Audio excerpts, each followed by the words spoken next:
grasshoppers compared to what was there. the giants. Yeah. And so they're physical, tangible beings that, however that transpired, obviously the flood ended what happened before that we had discussed.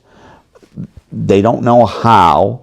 That, there's some teachings that believe that one giant hung on to the ark, and survived and then reproduced. There's other theories that, and basing it on ancient cultures, that there's a spiritual component. Right. That a lot of times with the ziggurats and the worship, a lot of, if you get into the Bible and really dig in and the Word, you'll find that a lot of, almost all ancient societies, except for the Hebrews, because it was strictly forbidden, have sexual connotations. A lot of their worship has a lot of physical, sexual connotations to it. Which would make sense because that's how it started. That's how it started. Yeah. And if you're combining that with a spiritual thing, that can be a component, possibly, again, this is all conjecture, of bringing them back. Yeah. Because, hey, if I'm this being that wants to somehow come back to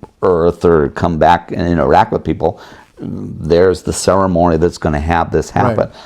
We don't know. Yeah. The book of David that's on Amazon right now sort of hints at some of those things. Yeah, and I've started watching that. It's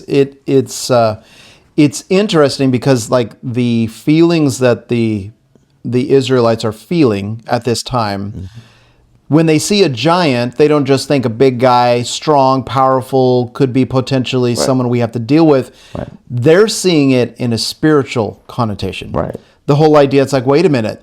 The one that we know from our lineage, the one that we know from our history, they're back. Right. So that must mean something totally different. We think, it's just a big, strong guy. Can't you just, attack him? But no, they're thinking, wait a minute, this is angelic dealing with humans again. What are we dealing with now? So that pushes us now. Some people they're watching the video and they're thinking, okay, that's great. It's a long time ago. It's stuff that I need to know. I need to learn. Right. So as we jump forward here, so we're going to push through just a few thousand years. Yeah. We're going to jump a little bit ahead. And so as we push into the end of the video, I wanted to ask you some things on end times. Okay. So we're looking at the idea of Antichrist coming. We're looking at one world government. If we're reading in Revelation, we're talking about wars, and we've already got enough wars to fill a giant basket of wars. But the understanding also, when Jesus is mentioning that these end times will look like the days of Noah. Can we round out this conversation and show me potentially, obviously, again, you're not saying 100% this is what it is, but I know you've prayed, I know you've felt direction from the Lord. Right. What are some things that you think as believers we need to be looking for? To tie this into the discussion is, my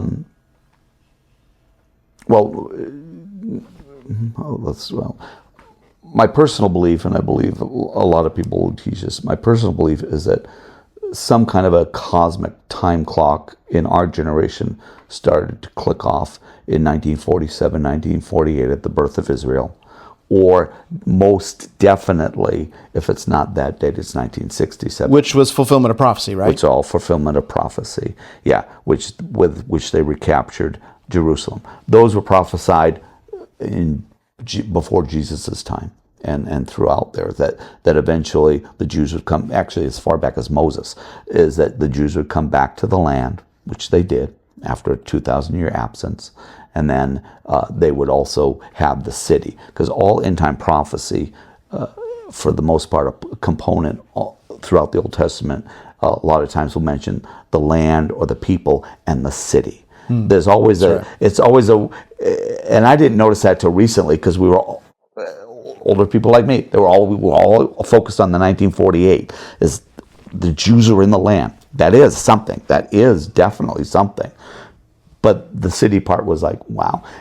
But if you start reading those things, the people, the land, and the city, well, then God doesn't just throw stuff in the Word. There's a reason for that. So when the city clicked off in 1967, again fulfilling prophecy, we know we're in that time. We know we're in the end. How soon? Could be tomorrow. Could be, after I've passed away. We don't know. We're there.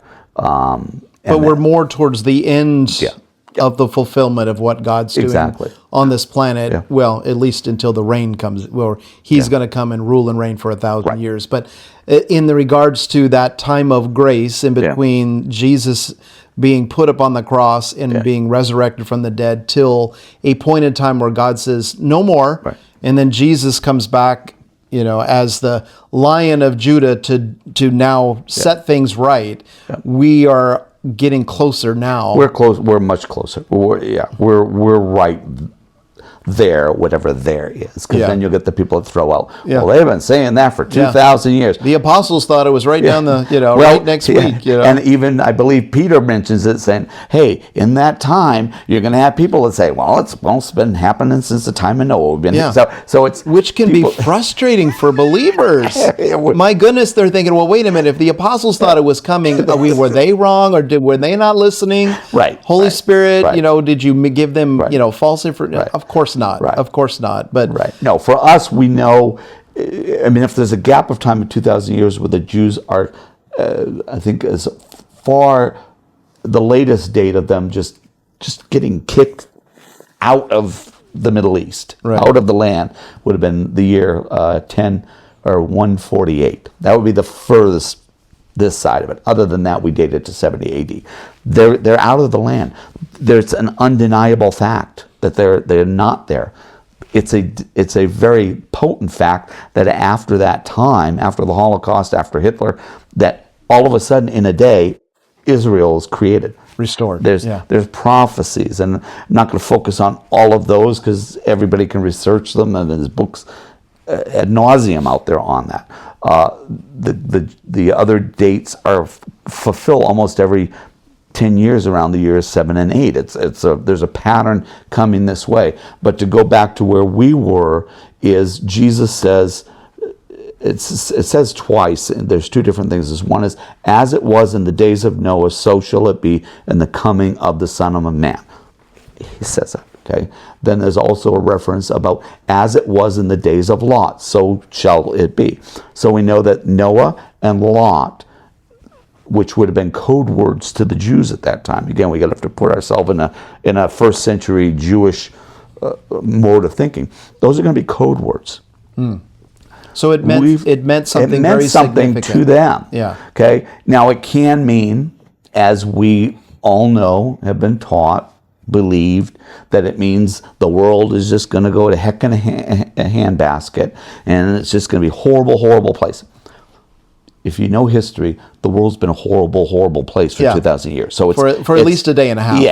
It just gets worse. It doesn't really get any better. So that can work, but it doesn't fit. But it doesn't fit more accurately. Whereas if we look at what we've been discussing, okay, about the angels, the Nephilim, the interaction of spiritual beings. The angel is a spiritual being that does have component parts, because there's stories throughout the Old Testament and such, and even Paul refers. You can touch an angel. Okay, they have physical components, and then they also don't. Yeah. So let's leave it at that. So, but Noah, in Noah's day, in what we're discussing, the belief is that because the world had become so corrupted, so evil, in part because the angels are interbreeding with men, these giants, and this whole formation of evil is so bad, so interconnected, so corrupted, okay, that it has to be destroyed. Okay. What I've come to believe is part of it is so deep that it's into the genetics. That, again, through Enoch and other traditions, it talks about the angels as corrupting creation. Right. Okay. We have fantastical mythologies of different beasts that are half this, half that. These guys are just having a heyday with corruption because they hate God. Yeah. So to pervert, corrupt it. So the world is destroyed there. Lot, obviously, Sodom is a corrupt place, bad place. But the story has two angels coming to rescue Lot and the men of the city wanting to have sex with them. These aren't ethereal beings that just came in. Yeah, They're physical. probably physical, probably, I don't know, 6'5", just very attractive beings, and the evil wants to corrupt them. But when you mention it, why not mention Jonah? Why not mention, some of these other societies that was so horrid, Right. Why didn't Jesus mention those? He picks two, which again, the only similarities between the two, other than total wipeout and destruction, Yeah, the final result. are Angelic. the angelic mixing Right. of the miscegenation, it's called. So could it be in the end times we will see that again, possibly? That's in learning that, to know that not being sidetracked and wrong or not, or straying from the word. Because I believe that ever since 2017, the United States government, okay, and this is going to be, has admitted, or tentatively, Yeah. and others under whistleblower oath before Congress. Again, they're swearing that under penalty of perjury, this is what I'm saying is true. Okay, that's not light, and we should take it lightly. We shouldn't joke about it. Right. They are saying, hey, that what my generation called UFOs, UAPs, that intelligent other species, beings, whatever you want to call it, exist. Right. They say basically it's a fact. What you want to do with it, that's up to you. Okay. That being said, as they go deeper in some of these reports, they are saying that these beings, whatever they may be, are intermingling with women. There is a report that's out that Abductions things happening, having relations, and it's not welcome relations. So these aren't good beings. They're going against the will of people, right, to do whatever it is. Yeah. And they're not nice. They're not kind. They're not kind. They're not our brothers out to help us. So that being said, in the way that, and talking with younger people too, like my son, is that I think to get our minds on where we are here and now versus Old Testament, like we've been talking, or New Testament, okay, is we need to put it in a 21st century context. Is technology. It may be, it's technology, and it's also wording. Okay, if I talk about the word alien, something comes to your mind. Sure. If I talk to the word angel, something comes to your mind because it's what you've learned through time. It's what you've been preconceived. But if I talk about interdimensional being, yeah, I'd have to watch my Star Trek episodes to catch up on that one, or Avengers now. Right. Well, exactly. And how they're moving things into society. You're like, I'm a little bit more comfortable with that now than I was before, because when it happens in a movie now, you're just like, okay, I see how that can happen. Right. Because you had mentioned something, how it kind of takes me back to the very beginning of the conversation when you had mentioned we don't necessarily know a timeline for how long Satan interacted with Eve. Right. And now we jump thousands and thousands of years in the future, how possibly the enemy is using time to get us used to a concept. And we think, oh, it'll be instantaneous rebellion or instantaneously turning away. It's like, what if the whole alien UFO technology issue in a new technologically advanced civilization, now that would be how he could affect us. I mean, maybe giants will come back. We just use the term. The giants, or simply because of the biological interaction of the DNA, maybe they've come so advanced that they only become 6'5". Did you see they're not 18 feet tall. There was a video that I think it was last year, and it was out of Miami, and it showed the mall and all the police. And then there was like giant shadow Right. creatures drifting, and then it's like they had all of these different things that would like appear and then disappear. Right. And everybody's like, no, it was just some kids. Right. I'm like, wait a minute, all these things that are happening, and then you've got lights in the sky that nobody can explain, and of course some of them are drones. Obviously the US government just came out and said, okay, some of that stuff that was happening on the East Coast, that was us. And you're like, okay, was it you? Right. Or was it something you don't want to talk about? I don't trust anybody after 2020. Right, and that's why, I mean, you were talking about prophecy, you were talking about movie. Where we're at right at this moment in time, in history, is that our conception of the universe, our conception of government, of institutions, religion, whatever, is changing because of that and other incidences, and seeing stuff. Internet, people can film stuff on their phone, which when I grew up, there were 3 stations and 2 independent television stations. 5 stations, and they went off at 11 p.m. at night. I still remember the fuzz. Yeah. At 11 at p.m. certain time at night, it would get fuzzy, and that would be it. So when you've got 5, you control the narrative. Right. When you've got 5,000, you've lost control of the narrative. And that's where we're at now. Is all this? Is the problem is you've got duplicity where people maybe aren't telling the truth, but you've got enough to weed through to say, hey, I'm getting the bigger picture of what's going on here, and it's not what I've been told, and so that's what we're seeing now.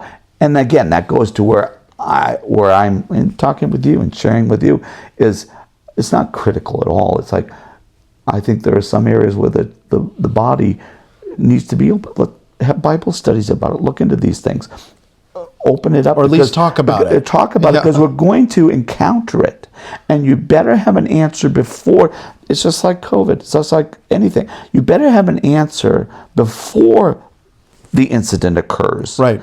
Than after, and come up with something, because then you've looked like a fool. You've looked like you don't know what you're talking about. You didn't know. Exactly. So that's sort of where I'm stirred now.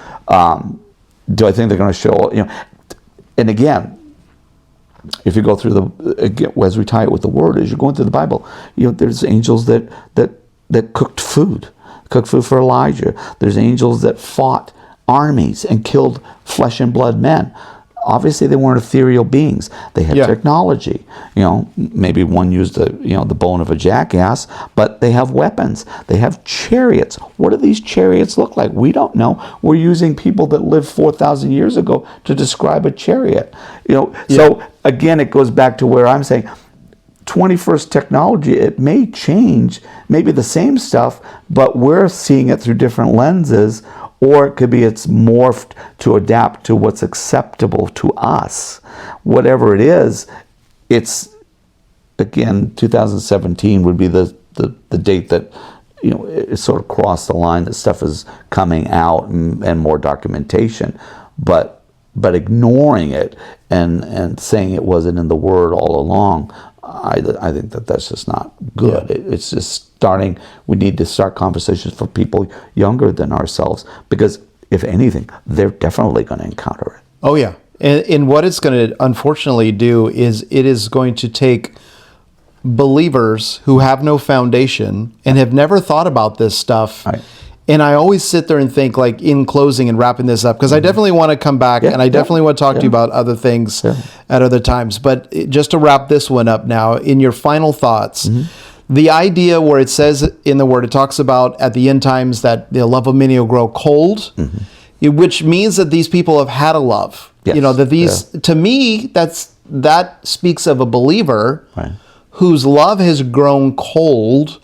And there's like, when you're combining doctrines of demons, you're combining Antichrist end times, you're combining end time possible events that can make a believer who has not thought about the possibilities go, well, I guess I doubt my Bible because an alien's not talked about in a Bible. And they don't connect the fact that that could be an angelic being working on deception of a human race. So if you could maybe summarize in a couple of minutes what you think that might cause with end time church. Okay. I'll do it. It's a true story. Okay. I used to work with and this isn't critical of anybody's doctrine. Okay. As far as end times is, the rapture theory is pre-trib, mid-trib, post-trib. Yeah, and I just did a video about that. Yeah, you did. Just asking people, Yeah. before, mid, or after, but none of it really matters because one way or the other doesn't change how you live each day. Exactly, So, exactly. So, and that's true. That's gospel. But to relate the story into title, is I work with a real diehard Southern Baptist lady. Okay, she was as pre-trib as the day is long, and there was just no alternative. There was no. Yeah. Mine has always been this. Well, if I'm all for that. Yes. Can we vote on that? But I was like, yes. Yeah. But I'm also preparing my heart and mind that if it isn't, I also need to be ready. You have to be, right? Be the Boy Scout motto. But there was no way literally it came to the point that if it was not that, right, her faith was shipwrecked. That's frightening. And she said that.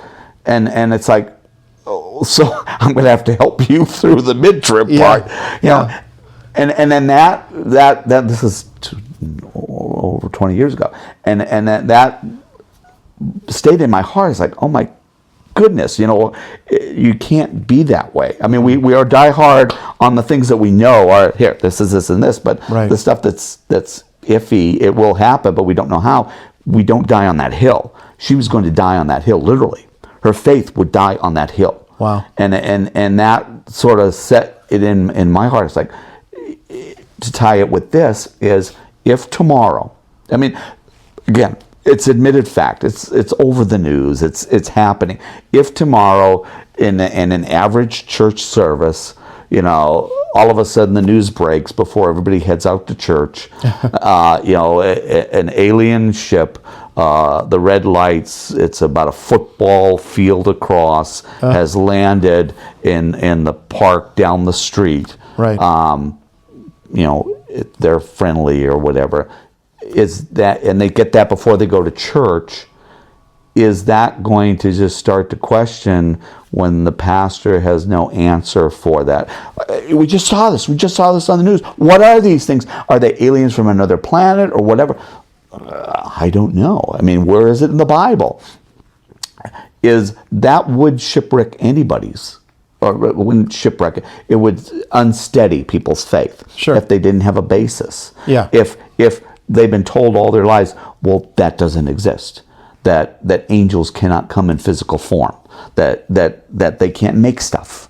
I'm not saying they're angels. Mm-hmm. I'm saying there's a world out there that is within the Bible realm that we can substantiate through scriptures and through traditions that exist, but we just don't. It's more like, let's keep it in the twilight zone. Don't bring it in the Sunday school lessons. And that can, especially on the younger generation, they're struggling with more than we could ever imagine.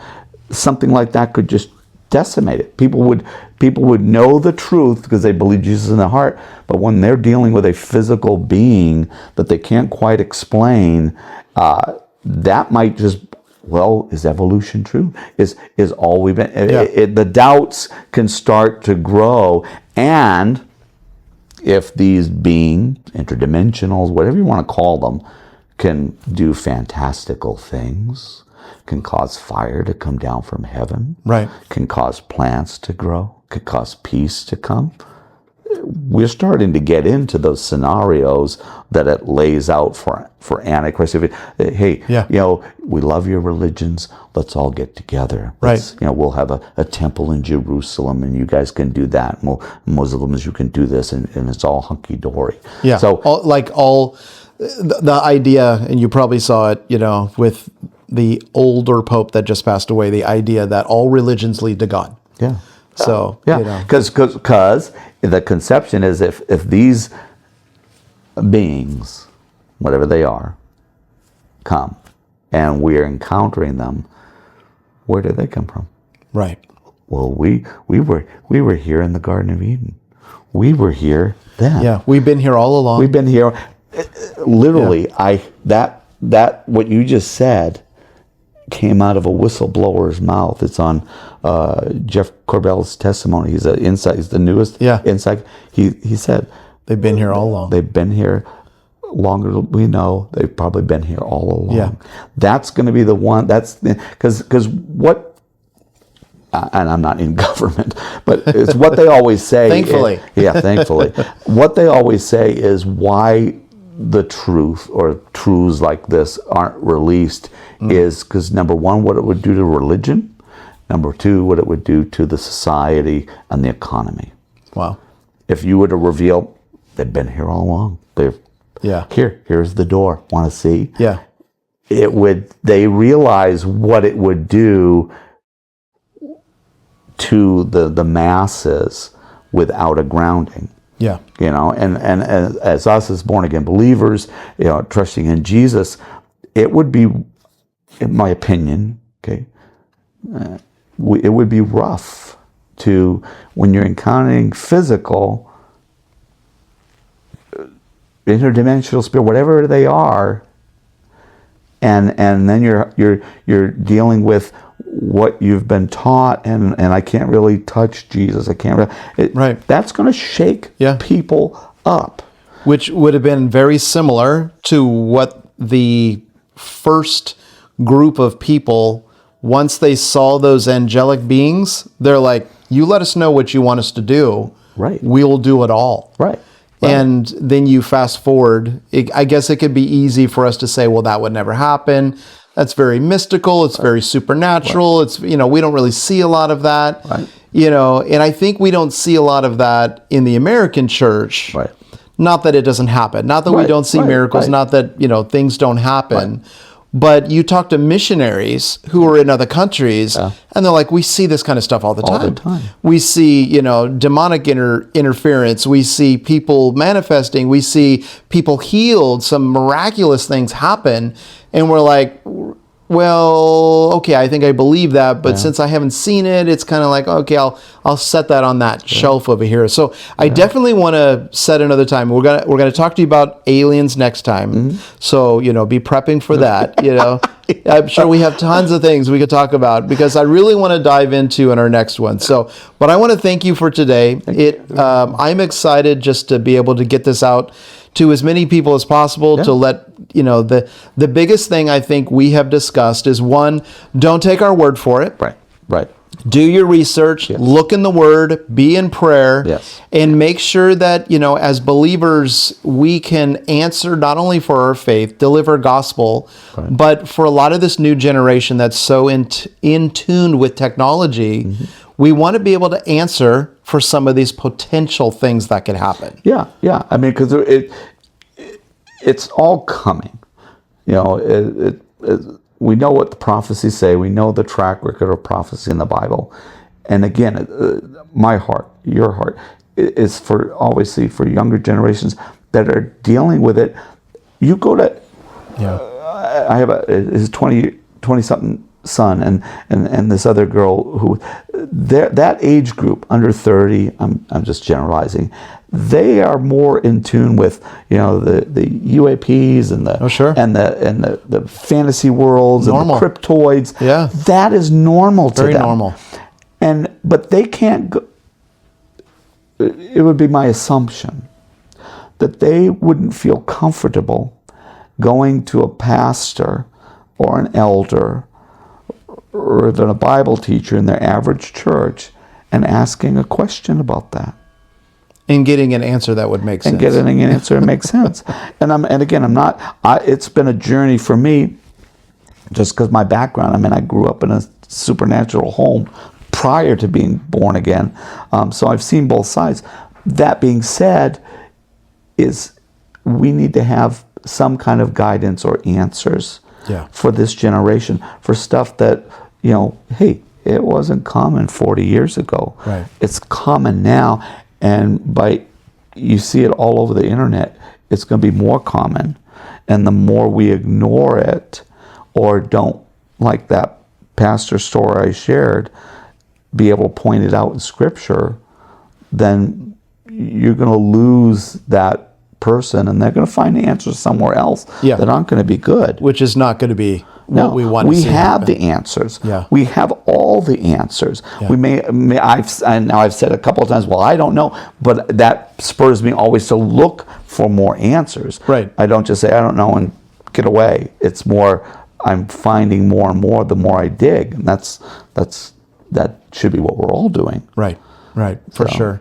Well, I appreciate. Thank you, sir. Oh, no this has been problem. awesome and It's been amazing, fun. and we are going to pick your brain Yeah. in the future here as well. So thank you. God bless you. Thank you, Edgy.